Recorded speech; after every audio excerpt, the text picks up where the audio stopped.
Hello, beloveds. This Hello. is one of my favorite series, Pontification with a Pro. And y'all, I have the most amazing pro here with us today.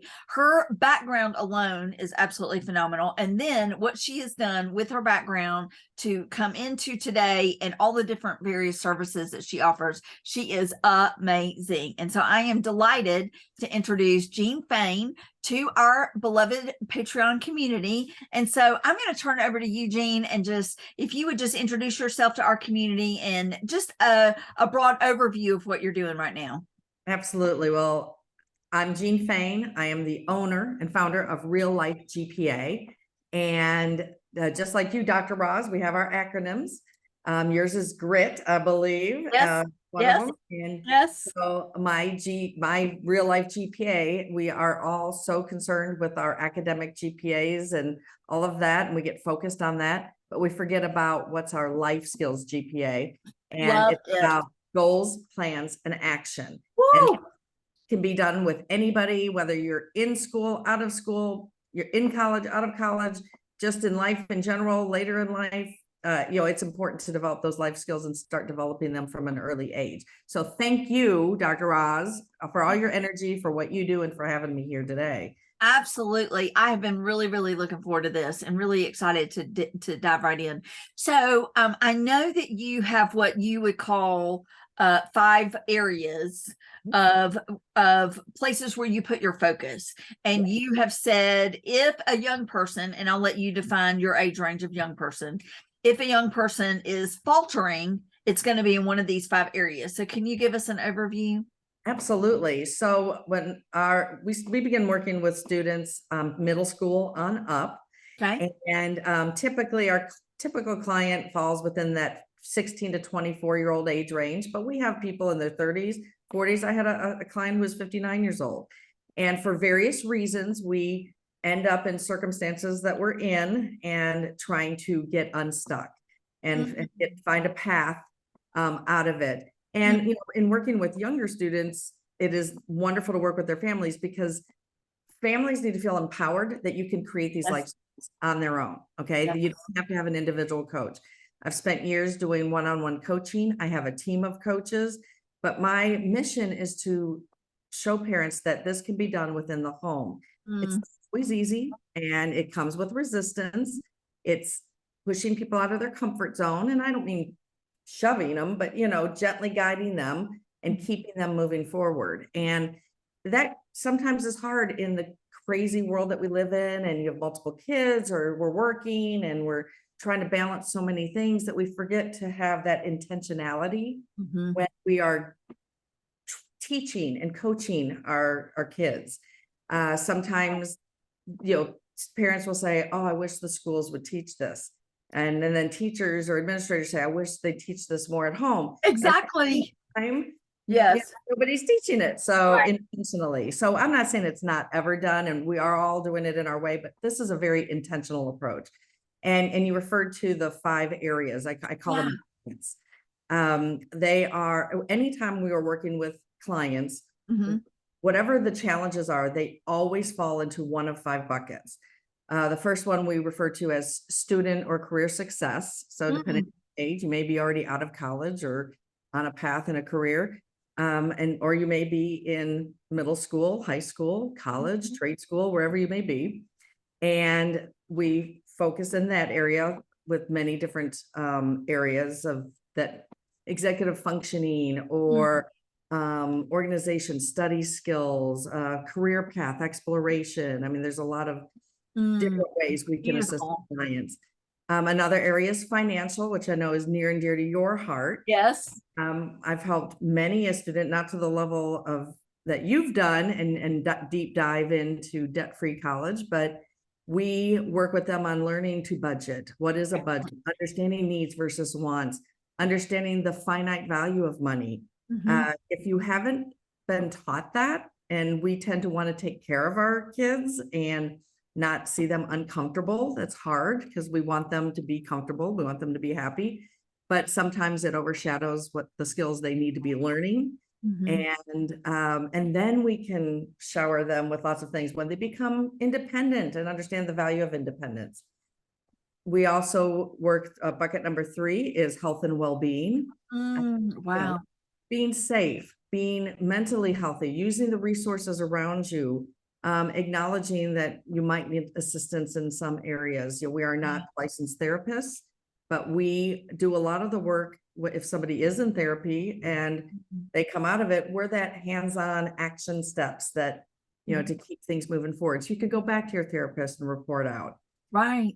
But, you know, not everybody has to be in therapy. I mean, it's, you know, living, you know, sleep and diet and all these things that power our bodies to, so that we are able to perform our gifts to the best of our abilities and live the life that is, you know, giving to others and impacting this earth. So, and then relationships is a 4th bucket. Wow. Yes. You know, for relationships at an early age, whether it's peers, whether it's authority figures, whether it's just strangers on the street, you know, people in stores that you meet, or how do you interact? How do you communicate? How do you process, you know, challenges in relationships and work through those?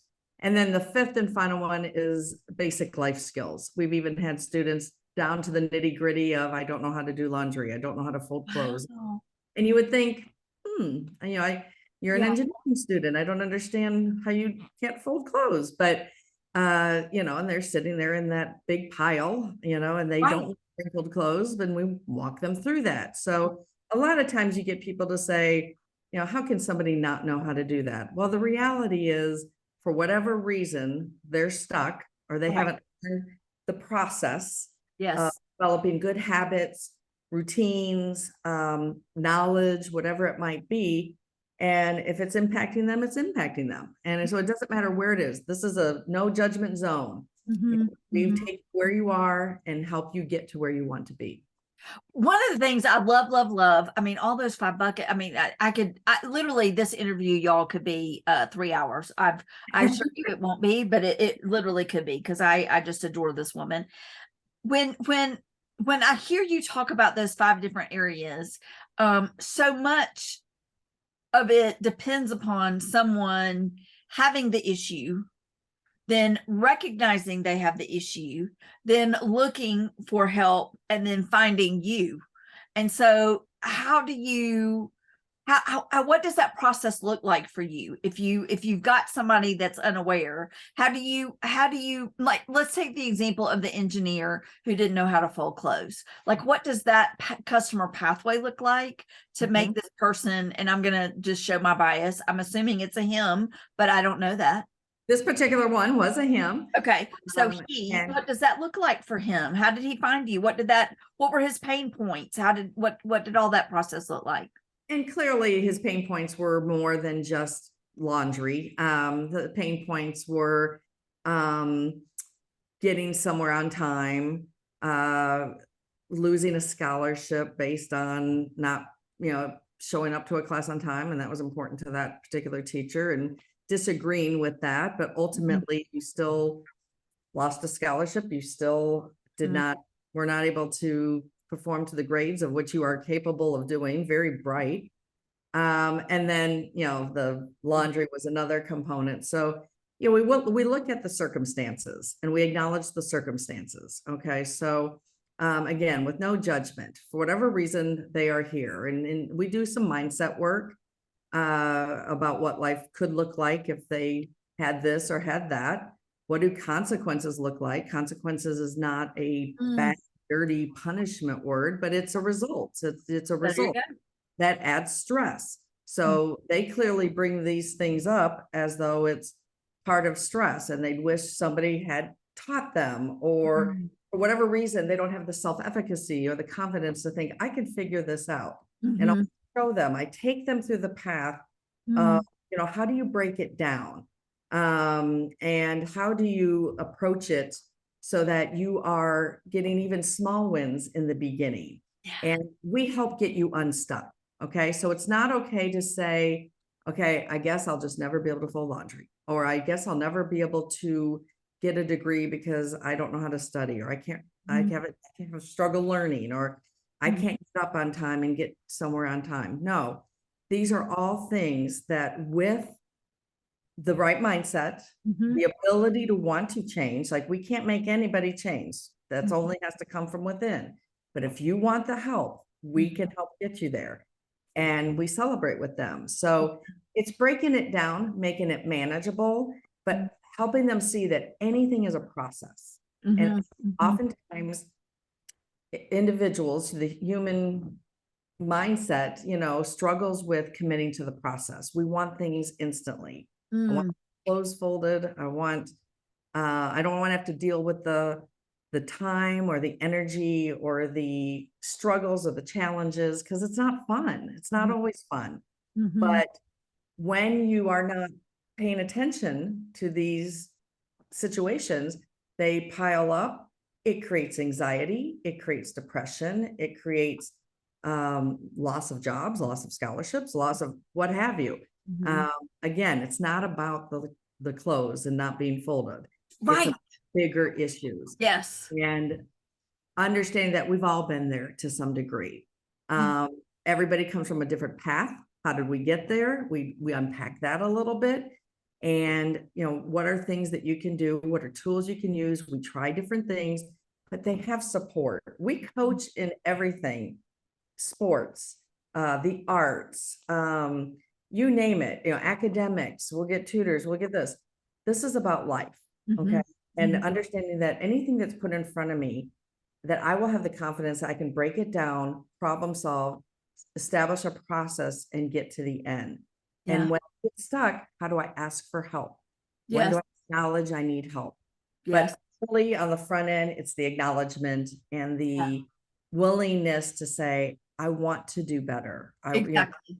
They're not, these are not bad people. These are people who are struggling just like we did when we were younger. Some Mhm. people have supports in the home, some people don't. Mhm. Some people have the supports, but it's, when you're hearing it from those you love the most, it can Yeah. be contentious. And Yeah. so we remove that as Yeah. well. Yeah. And we meet them where they are. We meet the client where they are. So One of the things that I love, love, love about the word and the understanding of unstuck, because you've said that several times, we get them unstuck. mhm. What that says to me is it's so temporary. That's just such an uplifting word, unstuck. It's an Mhm. empowering word Yep. because it's I remember one time I used this analogy with a family. I was actually working in higher ed, and I used this analogy of, is that a speed bump or is that a stop sign? And I could see it on their, like, it just came out of my mouth. I don't know. And I could see it on their face that resonated. And I've used that time and time and time again. So How do you feel unstuck that? is the speed bump. I have it. Yes. Unstuck is the speed bump. It's Mhm. not a stop sign to say you can't cut it. It's just Absolutely. merely some little bump in the road, as we all have. Mhm. And Absolutely. yeah, that independence piece, because you all really begin with the end in mind, and that end is financial independence or independence in relationships or independence with life skills or whatever that looks like. Physically living independently. A lot of times, when high schoolers transition to college, they say, "Oh, I've been on my own since, I've been 18." Have you really been on your own, or have you been living physically in another location? And that financial piece is a big piece. Yes. That says I can support myself. I can pay my bills. I can make choices. I don't have to get help from others if it's not there. I want to prepare them for if they don't have that support, and Mhm. so that they can do it. And Yeah. I've seen the transformation that we have seen in families, in young people, in older people. If the will is there, the heights that they can reach are far beyond anything we could have imagined. Yes. And Yes. that is Yes. so rewarding. And that is why we do what we do. It is. It is. It is. Because when my students see it, when they can see it at free degree, then it lights me up, because Mhm. then I know that they're going to work for it. And then Mhm. I know that we're going to do it together. Mhm. And I can just see it all over your face, Jeanne, that's your joy, It is. to walk It is my joy. alongside. This age group is the joy. I love getting down on their level. I struggled. I mean, I take my own struggles, and whether you're someone with ADHD or not, or maybe things have been done for you more, and parents say, I created this. I mean, I have a lot of parents that say, we created this, we know. We all do it. We've all done it. But we don't realize the results until it's there and hit us in the face. And that, a lot of times when you're younger, you don't see the consequences coming. You don't see it happen. But when you start to feel them, it resonates a lot more. Yes. And Yes. so we have to be okay with failure. We have to be okay with speed bumps. And I always say failure is not an identity. It's a moment. Right. And we've all failed, and that's okay. And being okay with that and say, okay, that was less than perfect, you know? So a lot of stuff that goes into it, a lot of, I spend a lot of time reading and researching and trying to understand connections and making connections, because it's different for each client. And Yes. so what we try to do is, one-on-one coaching, there's only so much time and you only have so many spots, but we're trying to branch out and say, you can do this in your own home. Parents can start this from an early age, teaching independence, accountability, consequences. Again, it's not punishment.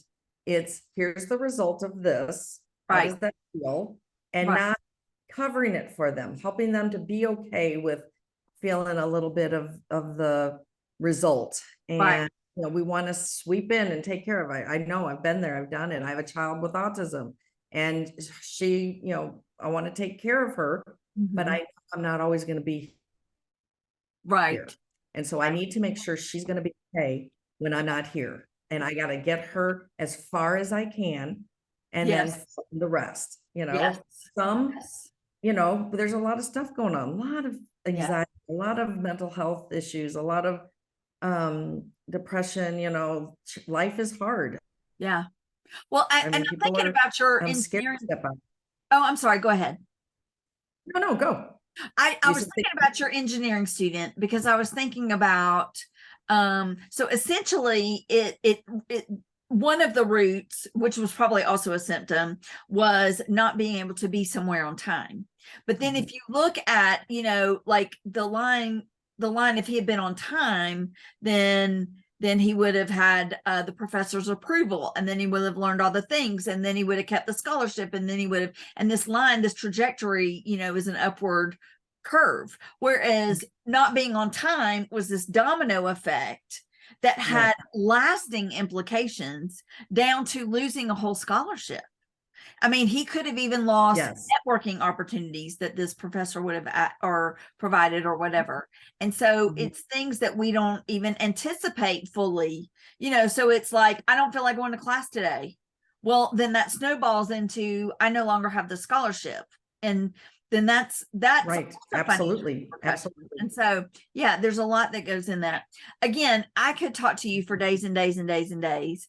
And I'm just going to say to my Patreon community, Jeanne's information will be there for you to reach out to her. I absolutely love. Just real quick, Jeanne, tell us again what GPA stands for.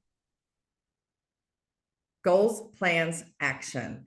And in fact, got a bucket challenge. I think we all remember the days of the ice bucket challenge, but I, off of that, am doing the life skills bucket challenge. We want to make sure we're filling up our kids' buckets with skills that can take them into life, and they will have that ongoing. And so we're focusing on all those buckets. It's March 23rd through the 25th. It's a 3-day virtual event. So from the comforts of wherever you are. And so if they go to reallifegpa.com, they will see that information. And we have experts talking about everything from anxiety, ADHD to each of the different bucket areas. And it's a chance for parents to be part of a community of, you're not alone. Okay. This is not judging you as a parent. It is just opening eyes to building an intentional plan to address the areas, not everything, but the key areas that are causing the most discomfort and challenge within your child's life. Beautiful. Well, I cannot wait to check that out. And I just want to say thank you for the love that you put into the world. Thank you for all the different ways that you empower folks around you. And you are a joy and a delight, Jeanne. So thanks for being here today. Well, thank you for your energy. Thank you for what you do in helping people see that they can overcome amazing, not just speed bumps, but mountains, and just thrive beyond. So I'm happy to be in this universe with you doing the same thing. Thank you. All right, y'all. Until next Thank time, I you. appreciate y'all. Bye-bye.